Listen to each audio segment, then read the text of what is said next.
¿Qué tal, amigos de Página Abierta con la Educación? Hoy de nuevo con temas históricos, con mi contertulio y amigo Weiner Félix. Su invitado, no nuevo. Mi invitado preferido, tengo que decirlo. Pues bien, Weiner, creo que tu experiencia legislativa realmente es muy valiosa, porque si de algo estamos pendientes los dominicanos, es de los proyectos de ley, porque claro, como tú muy bien dices, convertidos en ley, estos van a concernirnos a todos. Claro. O sea, todos, y sin poder argumentar ignorancia. O sea, inmediatamente algo se convierte en una ley, es obligatorio su cumplimiento para todos los ciudadanos. Por eso es tan importante que los senadores y diputados pues ponderen bien sus iniciativas de manera que esto se conviertan en leyes que redunden en beneficio de todos. Así es. Buenos días, doña Adriana. Gracias nuevamente por la invitación a su programa. Suena raro, ¿verdad? Pero es así. Muy raro. Es así, dándole continuidad a un tema que en nuestra participación pasada comenzamos a desarrollar, y es el tema legislativo y lo relativo a el papel de los legisladores, y también abordar qué cursa en el Congreso en materia educativa, y sobre todo en lo que tiene que ver con temas históricos.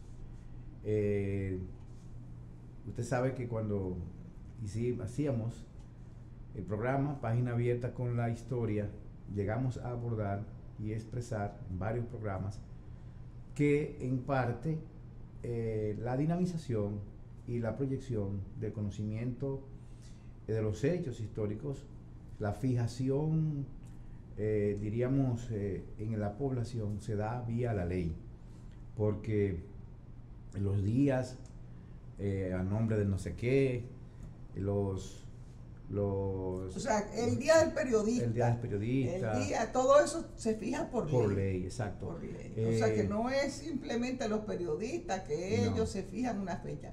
No. Alguien tiene que tener la iniciativa, llevarla al Congreso, esta sea aprobada. Exacto. Y en materia legislativa, de hecho, para que tengamos una idea, el Día de Duarte no se celebraba. En el siglo XIX eso nadie hablaba de eso. Bueno, tú muy bien has dejado bien claro establecido que en el siglo XIX él era un desconocido. Sí, un total desconocido. En gran parte del siglo XIX, porque fue a finales del siglo XIX cuando realmente por ley también, me imagino, se estableció que eran 3 los padres de la patria. Sí, por resolución del Congreso, sí, así por resolución del Congreso. Sí, así es, doña Diana. Y, por ejemplo, durante 30 años o más, se luchó para instalar una estatua de Duarte. La estatua del Parque Duarte, que está ahí. Sí, la que está frente a los dominicos. Sí, duraron 30 años para instalarla. No porque no tenían los recursos ni el ímpetu para hacerlo, sino porque no tenían la autorización del Congreso. Porque para una persona, para elegir la estatua de alguien en un lugar público, se requiere la autorización del Congreso. Se requería en esa época. Porque yo veo que, qué sé yo, poetas, personalidades, por ejemplo, en la UAS teníamos una que fue robada, desgraciadamente, del doctor Antonio Saglul. Ya no se necesita la autorización, hace más de 100 años, hace más de 90 años y tanto que no se necesita la autorización del Congreso. Perfecto. O en pueblos está la de Apolinar Perdomo, sí, la de... Sí, pero no se necesita. La de Duarte sí, y el Congreso nunca se lo autorizó. Wow. Nunca lo autorizó. O sea que esperando la autorización del Congreso, hubo que esperar que eso fuera derogado, quizás, para que se pudiese hacer. Así es. Entonces, el 14 de junio, por ejemplo, perfecto, a propósito de que hace pocos días se conmemoró 62 años, ¿verdad?, de la expedición y del martirologio, vamos a decirlo así, de los héroes del 14 de junio. Hay una ley del 97 que declara el 14 de junio Día de la Raza Inmortal. Pero esa, desde el año 62 se venía celebrando Día de la Expedición del 14 de junio. O sea que... Entonces, Warner Félix se considera, me imagino, una extensión del Panteón Nacional, el parque que queda en la feria donde reposan los restos de los expedicionarios. Sí. Es una extensión. Sí, es una extensión. Donde quiera que haya un héroe, se entiende que es una extensión, o debe haber una declaratoria del Congreso que establezca que eso es una extensión del Panteón Nacional. Mire, ahí hay un tema. Porque yo te digo, por ejemplo, alguien como Juan Bosch, que está en el cementerio de La Vega, no se considera la tumba de Juan Bosch. O sí se considera la tumba de Juan Bosch en particular, no el cementerio en su conjunto. No, la tumba. Precisamente, doña Diana, ahí viene un tema interesante dentro del punto de vista educativo y el punto de vista histórico, porque el Panteón Nacional, como se conoce, el Panteón de la Patria, porque no es Panteón Nacional, el Panteón de la Patria. Se llama Panteón de la Patria. ¿Y por qué el cambio de Panteón Nacional? Porque en todas partes del mundo se llama el Panteón Nacional. Sí, la gente le dice Panteón de la Panteón Nacional, pero realmente su nombre es Panteón de la Patria. Yo les voy a decir, no le voy a mentir a nuestro público ni a usted, en el sentido de que no tengo a la mano la documentación precisa que analice las causas del por qué se le llama Panteón de la Patria. Pero Juan Daniel Balcácer hace unos días precisamente expresaba que el Panteón de la Patria está destinado a los héroes que contribuyeron a formar la patria. Entiéndase, los que participaron en la gesta patriótica de la Restauración y de la Independencia. Desde ese punto de vista estaría muy limitado a esos hechos, y lo que él expresa es que de alguna manera se ha venido cambiando, tergiversando el concepto para el cual se creó. De hecho, yo le voy a decir, y esto se sabe muy poco, en el año 1973, Joaquín Balaguer dictó un decreto en el que dispuso el traslado al Panteón de la Patria de los restos del famoso Santana. No solamente de Santana. Él dispuso el traslado de más de 60 o 70 personas. ¿Y ahí hay más de 60 personas que No, pero él dispuso el traslado de los restos por decreto, pero en una cláusula, en un mandato de ese mismo decreto, decía que la ejecución del decreto estaba sujeta a otro decreto que ordenara el momento. O sea, toda esa gente está exaltada al panteón. Está exaltada al panteón, pero está pausado. Hasta que otro decreto diga, ya llévenlo. Ya llévenlo. Pero entonces, en el caso de Santana, sí se emitió el decreto, sí, ya llévenlo. Exacto. Dos veces. Dos veces. Sí, porque hubo una en el 76 que no se concretó. Y la segunda sí se hizo, que ya fue en el 77, 78, por allí. Perfecto. Pero, o sea, ya al final de exacto, de sus primeros 12 años. Exacto, pero ya desde el 73 ya estaba dispuesto su traslado, conjuntamente con muchísima gente. Allí yo no le puedo dar ahora mismo recordar. Claro, si son tanta gente. Son tantos, pero hay mucho. ¿Y solamente se materializó el de Santana o se materializaron algunos otros? Solamente hasta ahora el de Santana. De todos los que él exaltó al Panteón Nacional. Después se ha exaltado ya, dice Juan Daniel, que esto está destinado para estos héroes, pero allí hay otras personas que desde hace mucho tiempo se trasladaron sus restos y no pertenecen a esta etapa. El caso, por ejemplo, de Hostos. El caso de Hostos no está.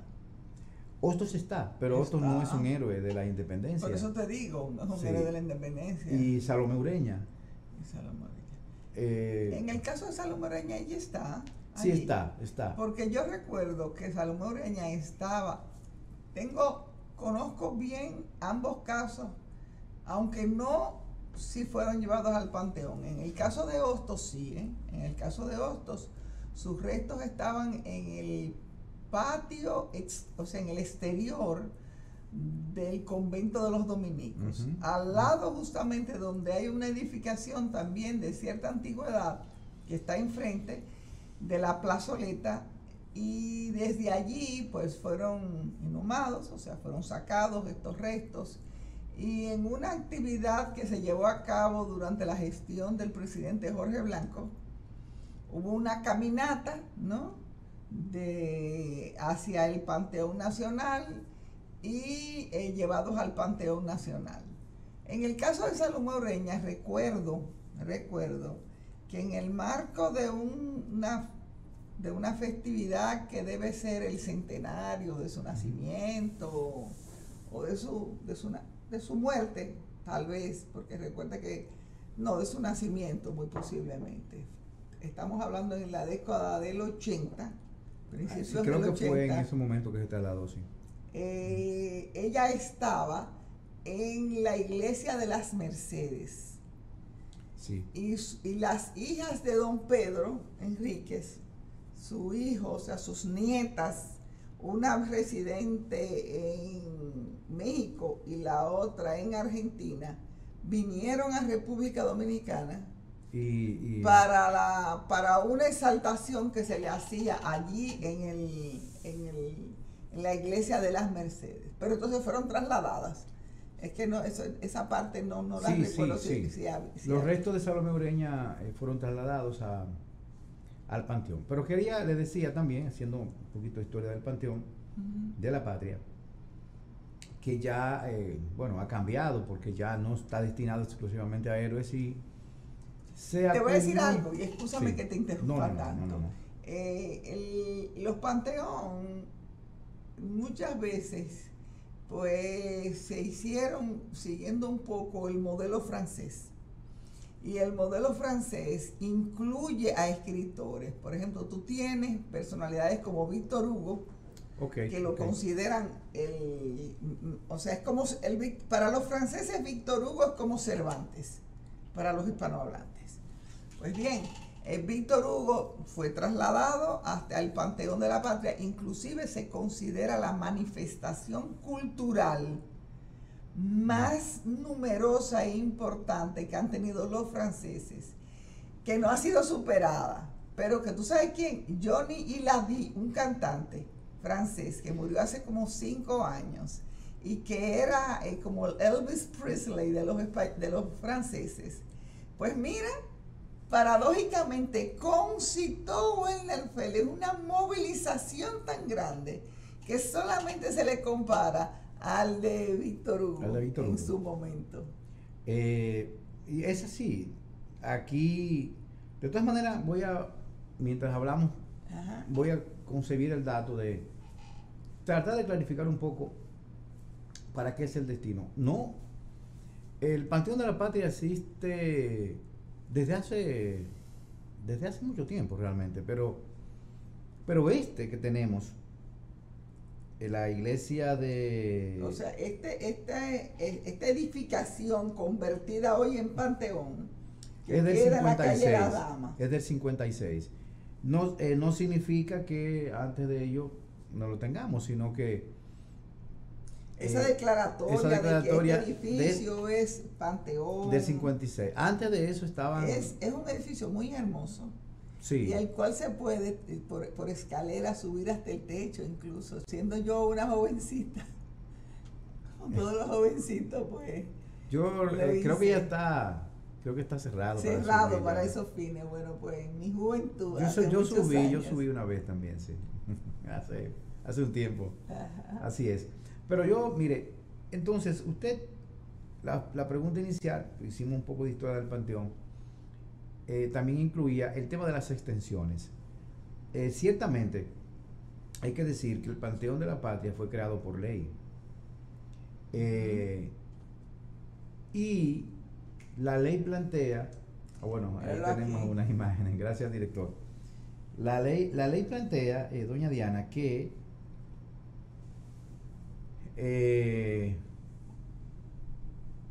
quien ordena el traslado de los restos es el presidente de la República. Sin embargo, los restos, hay por ley 2 personajes que se ha ordenado su traslado. 2. Y mire qué particularidad, y esto es bueno que lo dilucidemos, pero después de que expliquemos el tema de la extensión, el tema del cenotafio. ¿Qué sucede? Que la ley dispuso el traslado de los restos, pero Leonel Fernández dictó un decreto en el cual convirtió en extensión del Panteón de la Patria a la tumba de Juan Bosch. No estoy muy convencido de que el decreto de Leonel esté en el marco de la legalidad, porque aunque él tiene la calidad para trasladar restos al Panteón de la Patria, o tenía calidad en el momento que lo hizo, y el presidente tiene la calidad, no así en convertir una tumba en una extensión del Panteón, porque el Panteón está creado por ley. O sea, no es posible que por decreto, cuando una norma superior, ¿verdad?, fue que lo creó, no es posible que por decreto se disponga que... O sea, un decreto no está por encima de una ley. No, por lo tanto, no es posible que un decreto diga que una tumba es extensión del Panteón, porque el Panteón es una ley. O sea, para que nuestro público nos entienda bien, o sea, debió ser otra ley que dispusiese otra ley de manera tal que porque una ley, como tú ves, está por encima de un decreto y en consecuencia no lo cubriría. No. Y entonces el caso, por ejemplo, de Conuco Salcedo, ese sí con la tumba de las Mirabal y de Manolo Tavares. Es ley, porque la tumba de Manolo, aquí tenemos 4 extensiones. Perfecto. Del Panteón de la Patria. Por ley tenemos a la tumba de los héroes del 14 de junio, que está en el centro de los héroes. Tenemos la tumba de Juan Bosch, tenemos la tumba de unos hermanos, creo que apellido Pérez, en Moca, y tenemos a la tumba de las hermanas Mirabal en Ojo de Agua. Ahora, es importante aquí es que estos 3 es por ley, porque la extensión del 14 de junio era por decreto, pero José Rafael Vargas, en una iniciativa legislativa, lo convirtió en ley. Bueno, creo que tenemos que pausar. Convirtió en ley las 3 espacios que tú has nombrado. Con excepción de Juan Bosch. Que no incluía, no, pero tú nombraste 3, que no, sin incluir, lógicamente, la tumba de Juan Bosch, porque de hacerlo así, quizás entonces habría que hacerlo la de Fernández Domínguez en Santiago, que por cierto debemos recordar que precisamente en el marco de una visita a esa tumba, Fernández Domínguez está en el Panteón. Fue trasladado desde Santiago al Panteón, porque él estaba en Santiago y recuerde que fue en el marco de una visita a su tumba que acontecieron los famosos hechos del Matún en Santiago de diciembre de 1966. Él está en el Panteón desde hace más de 20 años realmente, 24 años por ahí. Bueno, señores, vamos a ir a un corte. Recuerden que conversamos con Welner Félix sobre temas legislativos.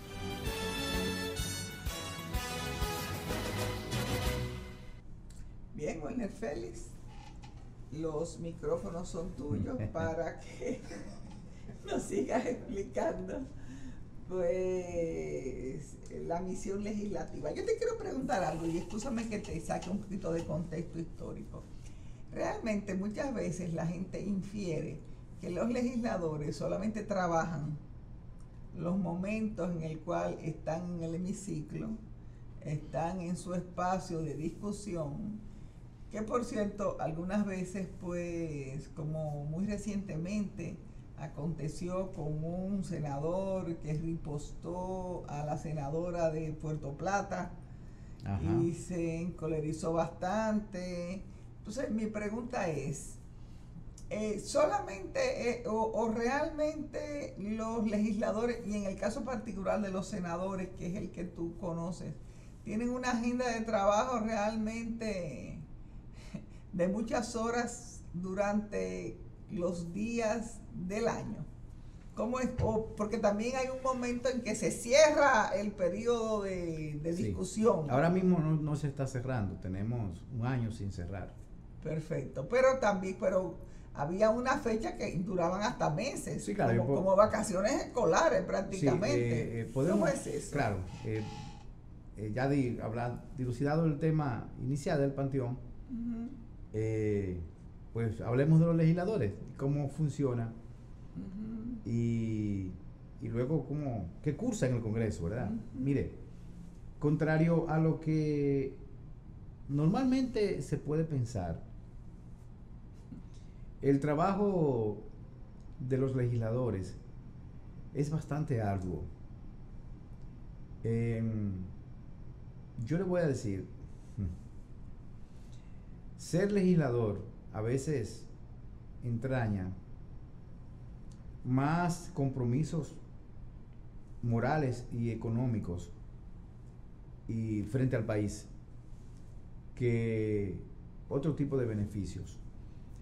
Mire, yo estoy convencido que un senador no es senador por salario. Yo le voy a poner un ejemplo, el senador Sedano, ¿qué es? De la provincia de la Altagracia.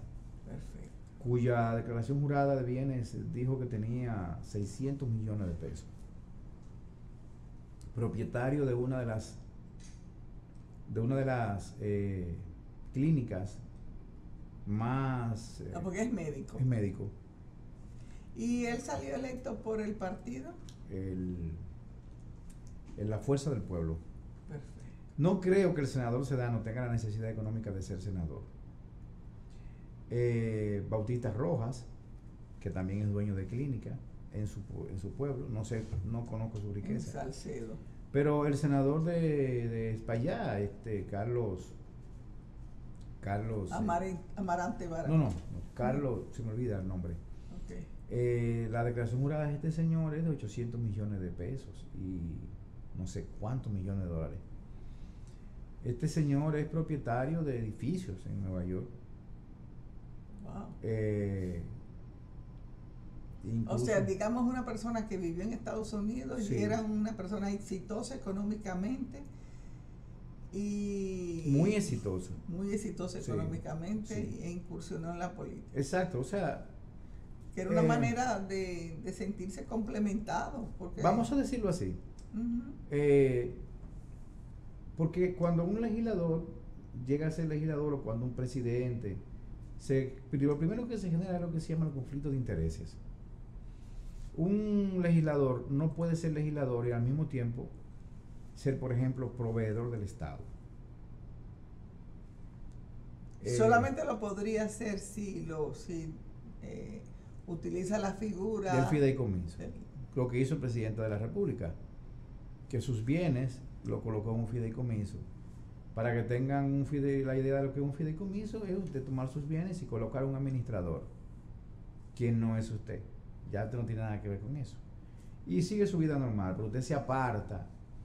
Y la figura del fideicomiso permite que se eliminen los conflictos de intereses. ¿Cómo se elimina el conflicto de intereses? Porque en definitiva es un representante tuyo que te va a representar mientras tú estés ejerciendo la función y en consecuencia pudiese entonces es que ya no tiene, servir al Estado. No puede decidir nada durante este activo el fideicomiso. Aquí tenemos una imagen del Congreso. Yo le diré, entonces, desde esa perspectiva, visualizar a los legisladores en el escenario político, eso de que le bajen los salarios, eso es lo de menos. En la mayoría. Tal vez en los diputados no ocurre lo mismo, porque los diputados, algunos tienen menos. Sí, algunos, yo conozco algunos que son realmente personas quizás más carenciadas que yo y que tú. Y hay senadores que eran al llegar, claro. No sé ahora, y cómo será al final de su jornada. Y hay senadores cuyo patrimonio es ínfimo, como el caso del senador de Pedernales. Y Dionis Sánchez. No es por exaltarlo, pero Dionis Sánchez, por ejemplo, yo no recuerdo que haya sido mencionado nunca en ningún tipo de situación de ninguna naturaleza. Enojosa. Y tiene de legislador cerca de 20 años. Imagínense, Dionis Sánchez está primero diputado, luego el senador desde el 2006 hasta la actualidad. Y dirigió durante mucho tiempo una de las comisiones más delicadas, que fue la comisión de presupuesto. Eso también quiero que tú lo abordes más tarde. Que cómo son las comisiones, cómo se constituyen y qué hacen. Ahora bien, desde ese punto de vista, el legislador trabaja. Mire, doña Diana, la gente ve que un legislador va a un pleno. Y las reuniones de pleno, dependiendo la dinámica del día, son kilométricas. Estamos hablando de que fácilmente un legislador puede durar 7, 8, 9 horas en una sesión. 4, 5, 8. Reinaldo, durante su época de presidente, que duró en total 14 años. ¿14 años de presidente? Sí, en total. Él duró. Wow. Él duró más. Sí, 14. Él duró. Sí, un periodo de 6 y 2 de 4. Él duró.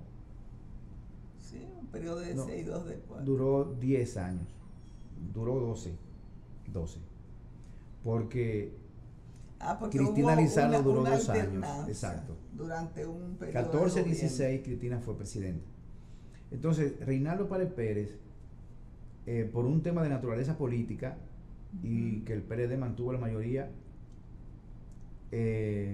avasallante, muy abrumadora en estos dos periodos, tanto del 2010 hasta el 2020, del 2006 al 2020. Pues allí los temas políticos eran manejados directamente por él, o sea, allí no se dilucidaba nada. Y el partido. Bueno, lo que pasa es que él tenía una doble función. Exacto, controlaba. Estamos hablando de que era el presidente del Congreso, pero era el secretario general del partido. Tenía una doble función y ahí él bajaba línea. Ya, después del presidente del partido, señores, la persona más importante es el secretario general. Y como él bajaba línea, doña Diana, había cierto control y las sesiones duraban menos. Claro, porque si ya todo el mundo sabe lo que hay que hacer y lo que hay que votar, no hay que problema. Ya no vamos a discutir. Ahora, en esta nueva legislatura, que hay un cambio total, sin embargo, hay una cantidad interesante de otras bancadas. Por eso usted pudo contemplar la discusión entre Aris Iván Lorenzo y la senadora Ginés Burnigal. Aris Iván Lorenzo, ¿de qué provincia y de qué partido? Aris Iván Lorenzo es del Partido de la Liberación Dominicana, representante de la provincia de Arias Piña. Perfecto. Que precisamente fue una de las senadurías que estuvo en discusión por lo cerrado de la votación. Sí, exacto. Él es el vocero del PLD. Y él juega un papel determinado en el pleno. ¿Cuántos senadores ahora mismo hay del PLD? De los 32 senadores. 3. 3 solamente. Sí. Porque los demás. Algunos salieron electos por el Partido de la Liberación Dominicana, pero luego renunciaron de este partido y se adhirieron a la Fuerza del Pueblo, como es el caso precisamente de Dionis Sánchez. Dionis Sánchez, Félix Bautista. ¿Félix Bautista también? Sí. Oh. Sí. Porque también la Fuerza del Pueblo logró también mucha votación, hay que decirlo, porque fue aliado con el PRM. Claro, en algunos lugares. En algunos Sí. lugares, y eso le dio mucha solidez. Sí. Bueno, señores, estamos hablando con Welner Félix. Welner trabaja desde hace muchos años en el Senado de la República y entendimos que usted y yo pues queremos conocer detalles de lo que allí acontece, cómo es la dinámica y a lo que hay que acotar, Welner Félix, que hay un trabajo que ellos tienen que hacer, que me imagino que lo tienen que hacer en sus diferentes comunidades. Sí, vamos a hablar de eso ahora que también. escapan al control tuyo, pero que Sí. todo el mundo sabe que lo tienen que hacer. Claro, claro. En el próximo segmento, pues, seguiremos tratándolo.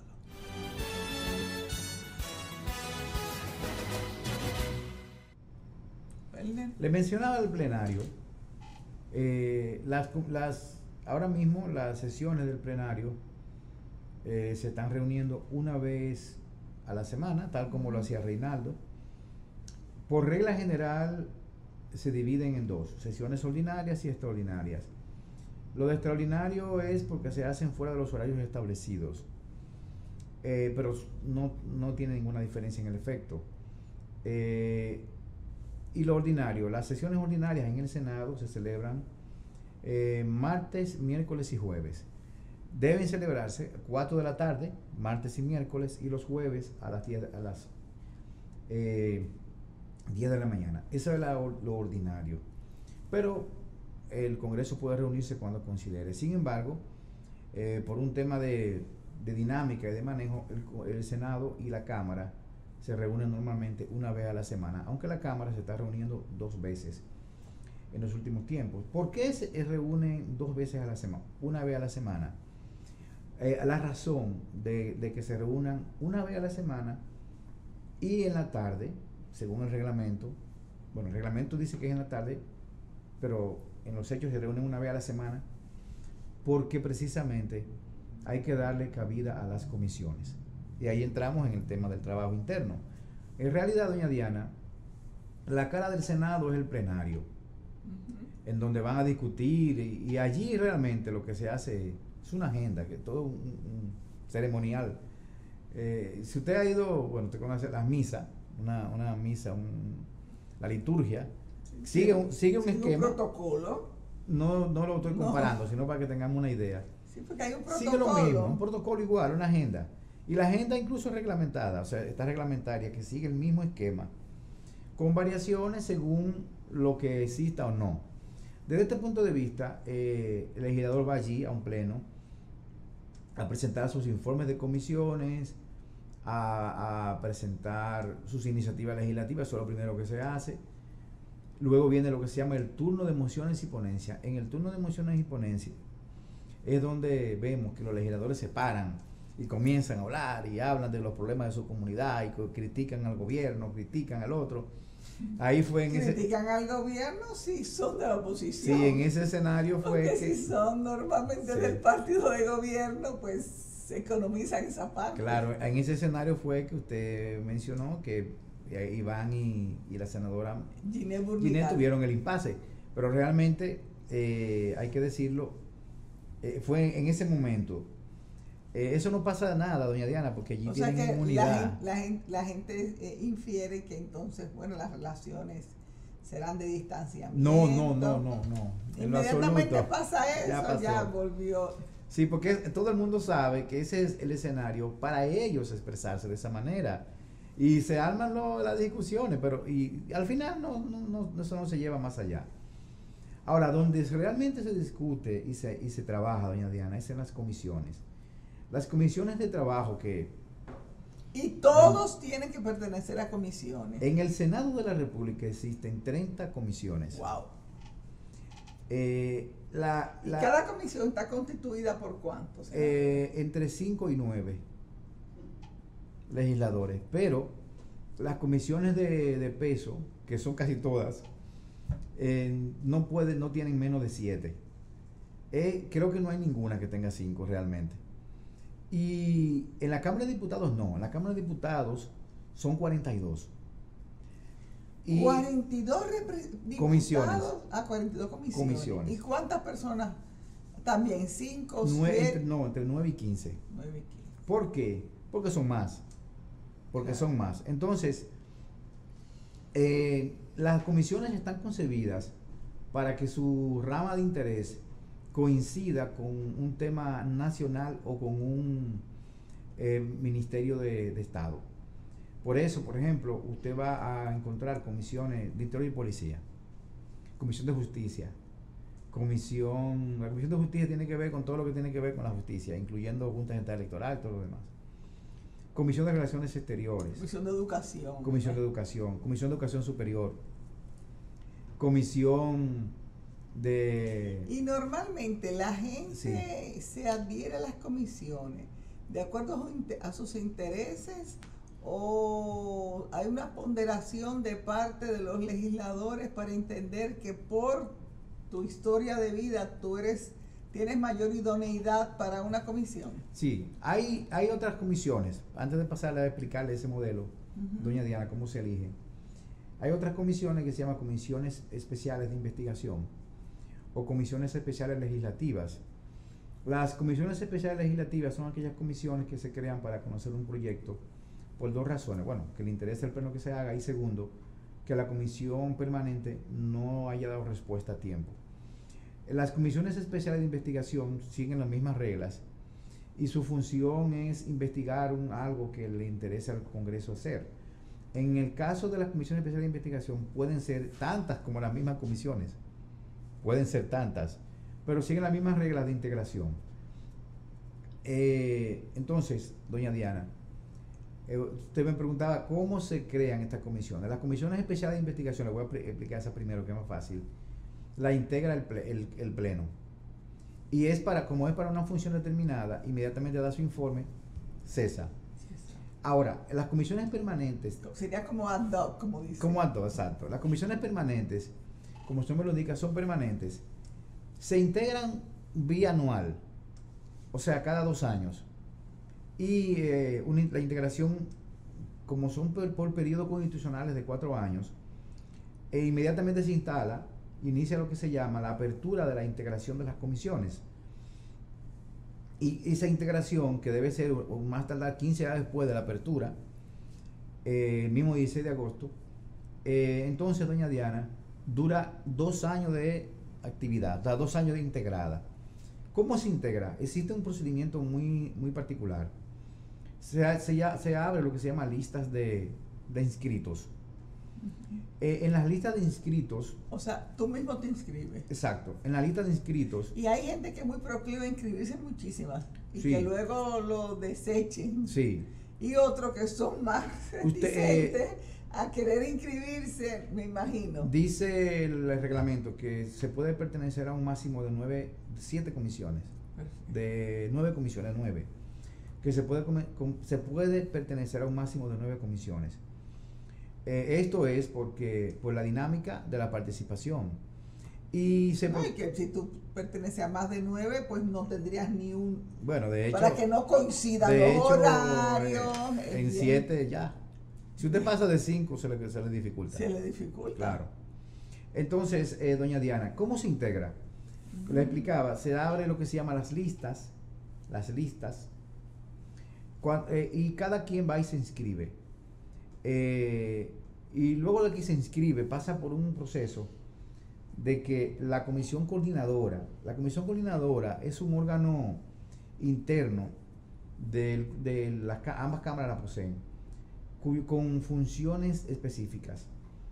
Ellos son las que preparan y aprueban la agenda.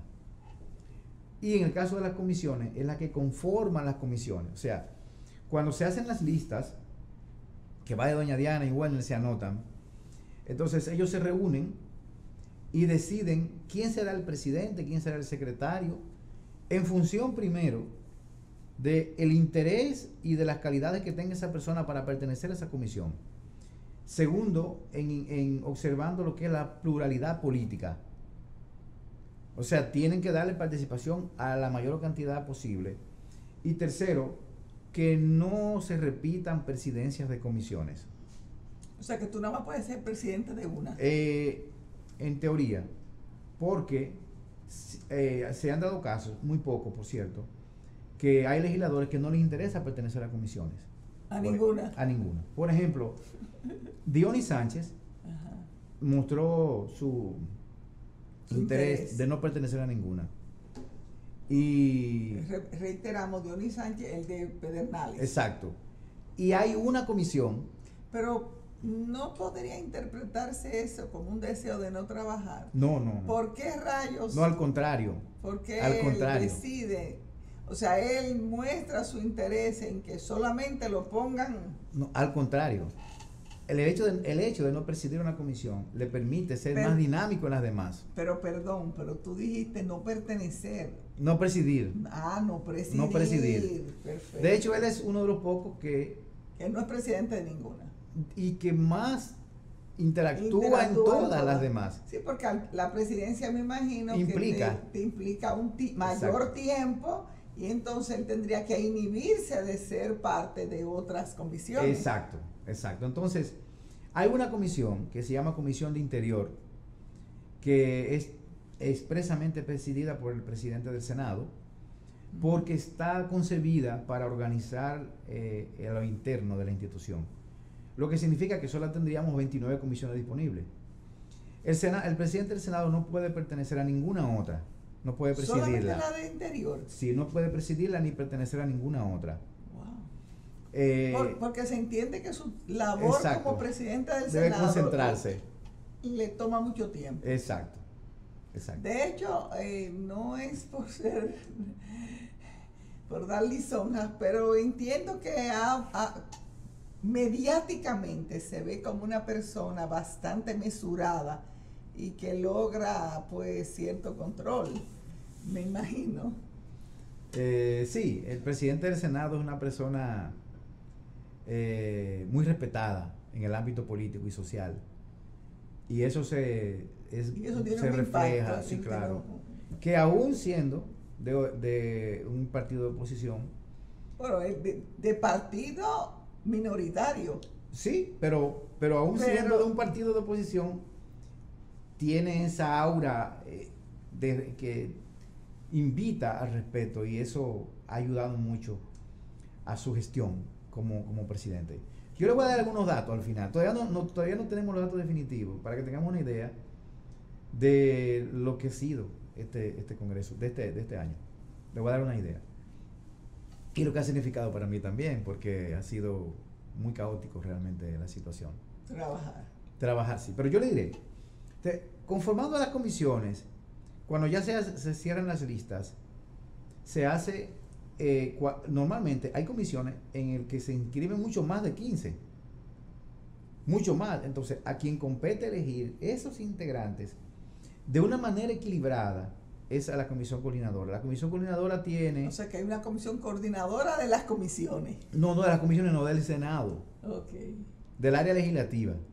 Esa comisión coordinadora es quien organiza esa integración de comisiones, y es quien decide quién las va a presidir, y eso va basado en el interés.